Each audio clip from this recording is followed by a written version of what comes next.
গত জানুয়ারি থেকে কার্যক্রম বন্ধ রয়েছে মৌলভীবাজার জেলার জুড়ি উপজেলার ফুলতলা চা বাগানের। তারও আগে 4 মাস পারিশ্রমিক ছাড়াই কাজ করেছেন শ্রমিকরা। এই চা বাগান কেন্দ্র করে এই 9.5 মাসে কোনো বেতন রেশন পাননি তারা।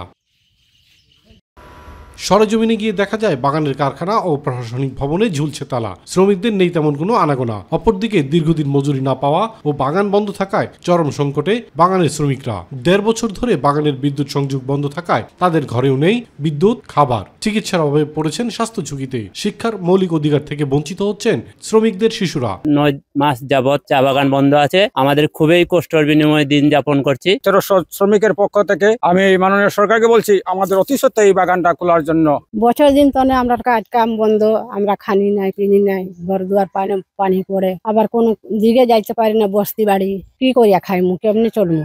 পানি গুলাই ভর্তি হয়ে গেছে, এখন আমরা তো কোনো উপায় না, এখন আমরা কি করে চলমু? একদিন গেলে কাজ মিলে, তার বাদের দিনে গেলে তো কাজ মিলে না। আমরা চাই অচিরে খুব তাড়াতাড়ি বাগানটা যেই কোম্পানি হোক যেই হোক সরকারের আওতায় এটা তাড়াতাড়ি খোলার জন্য আমার অনুরোধ রইল।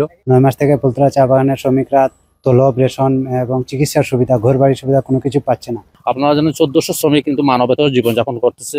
এখন যে কোনো ব্র্যান্ডের পুরাতন এসি বদলে নতুন ওয়ালটন এসিতে উপভোগ করুন 25% ছাড়।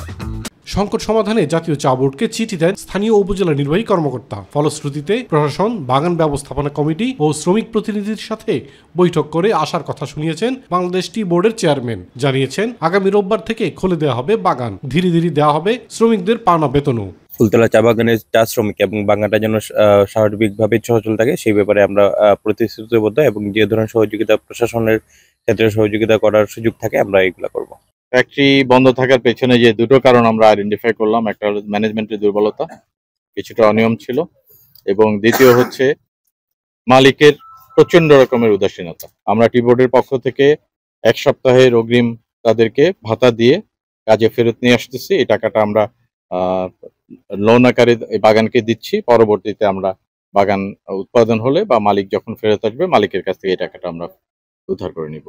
আর শ্রমিকদের যে দেনা পাওনা আছে, এটার প্রত্যেকটা দেনা পাওনা যেন তারা ফেরত পায় সেটার ব্যাপারে অবশ্যই আমরা মনিটর করব, এবং শেষ পর্যন্ত আমরা নিশ্চিত করব যে শ্রমিকের সকল দেনা পাওনা তারা ফেরত পাবে। দ্রুত শ্রমিকদের পাওনা পরিশোধ করে ফুলতলা বাগান চালু হবে এমনটাই প্রত্যাশা স্থানীয়দের।